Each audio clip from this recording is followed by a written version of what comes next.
needs to be cleaned and reorganized, so I'm about to take everything out and kind of show you guys the process.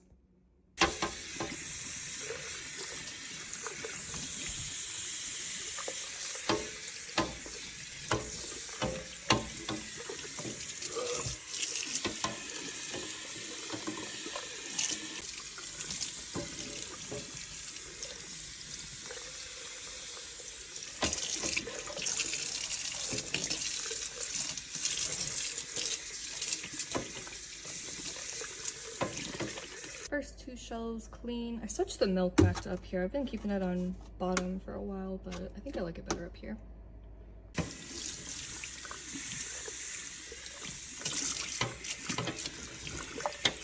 It's all clean and organized.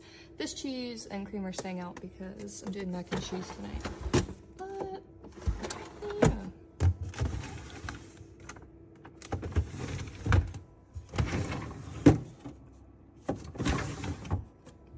So much better.